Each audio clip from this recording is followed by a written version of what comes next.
देखिए, बहुत दुख की बात है कि हमें आंदोलन हमारे अपने घर में दूसरों का कब्जा है, उस कब्जे को छुड़ाने के लिए आंदोलन करना।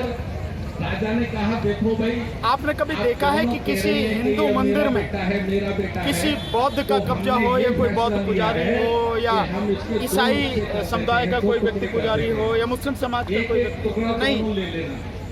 या किसी मुस्लिम समाज के धार्मिक स्थल में कोई बौद्ध या कोई ईसाई हो, चिल्लाकर बोली महाराज ये मेरा बेटा नहीं है, जो मेरा बेटा नहीं है, बुद्ध की धरती है, जो तथागत बुद्ध जहाँ उन्हें ज्ञान प्राप्त हुआ, उस भूमि पर महाबोधि विहार में तेरा ही बेटा है, कब्जा जो है उनका है, मनुवादियों का।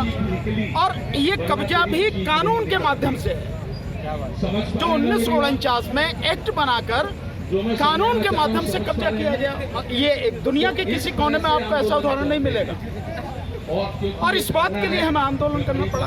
किसी सरकार को, चाहे वो राज्य सरकार हो, चाहे केंद्र सरकार हो, कोई नेता हो, कोई गवर्नर, कोई मुख्यमंत्री, प्रधानमंत्री, राष्ट्रपति, किसी को ये दिखाई नहीं देता कि इतना बड़ा अन्याय आप कर रहे हो। कहीं दुनिया में जाते हैं इस देश के नेता तो बोलते हैं हम बुद्ध की धरती से आए, और उस बुद्ध की धरती पर बौद्धों का कब्जा नहीं है। उस बुद्ध की धरती पर, उस महाबोधि विहार में मनुवादियों का कब्जा है। तो आंदोलन बहुत सही है, आंदोलन जरूरी है, और आंदोलन मजबूत बने, ये जिम्मेदारी सबकी।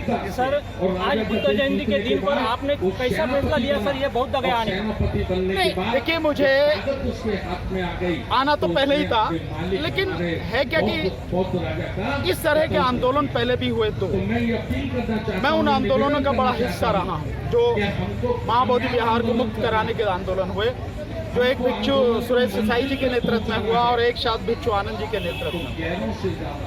अब भिक्षु सुरेश देसाई जो है वो अल्पसंख्यक आयोग के चेयरमैन बन गए। तो स्वाभाविक है कि जो आंदोलन पहले चला था वही आंदोलन चलना था, और तभी हमें अपने लक्ष्य को प्राप्त कर लेना था। लेकिन अगर कोई चेयरमैन बन गया, कोई कुछ बन गया, तो ये बात साफ समझ में आ रही है कि कहीं न कहीं दिक्कत हमारे अपने आंदोलन के बीच में अंदर ही है। इसीलिए अब तीसरे बार हमें आंदोलन करना पड़ रहा है। तो जब आपको जो है ना पीछे का अनुभव इतना कड़वा हो, तो बहुत सोच समझ के कदम उठाना था। इसीलिए मेरे आने में, लेकिन आना तो मुझे था ही, और यहाँ आने के बाद जो सारी चीजें देखी हैं, तो मेरा प्रयास है कि ये आंदोलन जितना मजबूत हो सके, उसमें मैं अगर अपनी भागीदारी कहूँ तो मेरी व्यक्तिगत, मेरी सामाजिक स्तर पर मेरे साथ जो टीम है, उन सब के माध्यम से इस आंदोलन को जितना भी मजबूत किया जाए, वो सहयोग मैंने आज घोषणा करी है कि आंदोलन को रहेगा। और मैंने ये भी निवेदन किया है आंदोलन के लिए कि आंदोलन में सभी को बुलाओ। हो सकता है किसी से हमारे विचार न मिलते हों, लेकिन आंदोलन अगर वो भी करना चाह रहे हैं तो इसमें किसी के साथ लेने में दिक्कत क्या है? किसी को भी। इसमें हजारों लाखों संगठन है देश में, बहुजन समाज के, सबके अंदर कहीं ना कहीं कोई ना कोई तो एक भावना है कि भाई समाज के लिए कुछ होना चाहिए। उन सबको बुलाओ, छोटे बड़े संगठन जो भी हों, जो भी सामाजिक राजनीतिक कार्यकर्ता हैं, काम करने वाले लोग हैं, विद्वान लोग हैं, वकील हैं, इंजीनियर हैं, डॉक्टर्स हैं, सबको बुलाओ, सबको बैठ के बात करो, चर्चा करो, एक संघ बनाओ और संघ बनाकर फैसला लो। जैसे मैंने उदाहरण दिया कि जैसे हम किसान आंदोलन में रहे, 13 महीने किसान आंदोलन चला, 550 से ज़्यादा किसान संगठन थे, लेकिन उन सब ने मिलकर 40 लोगों का एक पूरी वो बनाया, मोर्चा बनाया, और उस मोर्चे में जो 40 लोग शामिल थे, नाम उसका दिया संयुक्त किसान मोर्चा। उसी के बैनर तले आंदोलन लड़ा गया, शुरू से लेकर आखिर तक। नतीजा उसमें जीत मिली। किसान 3 कृषि कानून थे, सरकार को वापस लेने पड़े। और ये जो था उनका, 40 लोग थे, कोई भी बात होती थी बैठ कर डिस्कस करते थे, कानूनी सलाह लेनी तो हमसे या और भी जो एडवोकेट साथी उनसे पूछते थे, हम बताते थे, लेकिन फैसला सबका चर्चा के बाद एक होता था, नतीजा सबके सामने।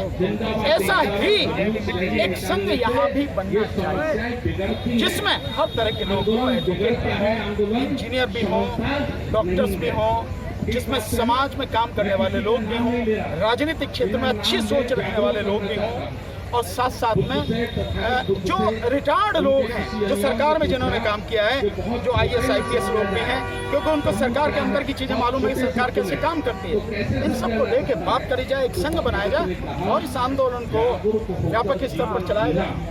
एक मैंने ये सुझाव दिया और मैं आपके माध्यम से भी कहना चाहता हूँ कि आंदोलन यहाँ तो चल ही रहा है बोधगया में, यहाँ तो चलना ही है, लेकिन ये आंदोलन बिहार की राजधानी पटना में भी होना चाहिए। सरकार तो वहाँ है ना, कानून तो उसी सरकार को रद्द करना है ना, तो सरकार के सामने बिल्कुल आंखों के सामने हमेशा बैठे रहो।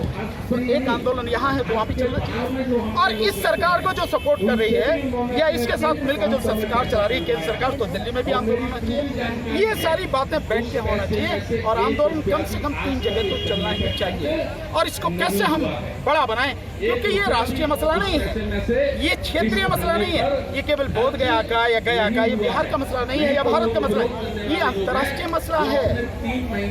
क्योंकि इस कानून के तहत जो सलाहकार समिति है उसमें श्रीलंका के भिक्षु, उसमें थाईलैंड के भिक्षु, उसमें जापान के भिक्षु, तो जब अलग अलग राष्ट्रों के भिक्षु सलाहकार के रूप में शामिल हैं तो राष्ट्रीय मसला कहाँ है, अंतर्राष्ट्रीय मसला है। वैसे भी आप यहाँ जाके देखिए, महाबोधि बिहार के चारों तरफ जो है दुनिया भर के जो बौद्ध देश हैं उन सभी के यहाँ पर जो है स्थान है यहाँ पर। तो इस मामले को, जो मामला राष्ट्रीय नहीं अंतर्राष्ट्रीय स्तर का है, उसमें पूरा सहयोग राष्ट्रीय और अंतर्राष्ट्रीय स्तर पर मिले, वो एक रणनीति बनानी चाहिए, एक ऐसा संघ बनाना चाहिए, ऐसे लोगों को शामिल करना चाहिए जिससे इस आंदोलन की सफलता निश्चित हो जाए। ये मैंने सुना। सर, आपकी जो बात है ये पूरा देश लाउड बुद्धा टीवी के माध्यम से देख रहा है सर। आखिरी प्रश्न मेरा है, आप कानून के जानकार है सर, वो जो BT एक्ट है 1949 वो कायदे संविधान के विरोध में चल रहा है? नहीं, 100% संविधान के विरोध में। संविधान के विरोध में कैसे है?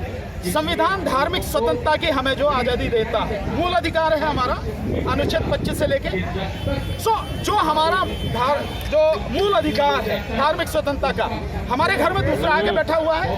भाई ब्राह्मण का क्या काम है यहाँ पर, मनुवादियों का क्या काम है यहाँ पर हमारे घर में? ये हमारा बौद्ध स्थल है तो बौद्ध स्थल बौद्धों के हाथ में होना चाहिए, किसी और के हाथ में क्यों होना चाहिए? तो क्या किसी सरकार को नहीं दिखाई दे रहा?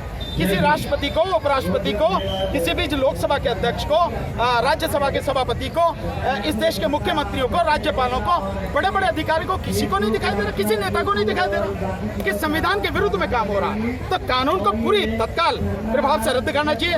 मैं तो कहता हूँ अगर केंद्र सरकार चाहे तो केंद्र सरकार अपने अधिकार से इसको खत्म कर सकती है, उसमें राज्य सरकार की जरूरत क्या है?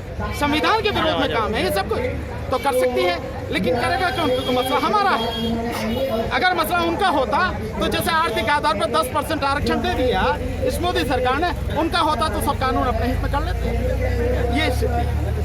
इसके लिए समाज के जो प्रबुद्ध वर्ग है, प्रबुद्ध लोग हैं, उनको आगे आकर इस व्यवस्था में, इस आंदोलन में शामिल होना पड़ेगा, इन चीज़ों को उठाना पड़ेगा।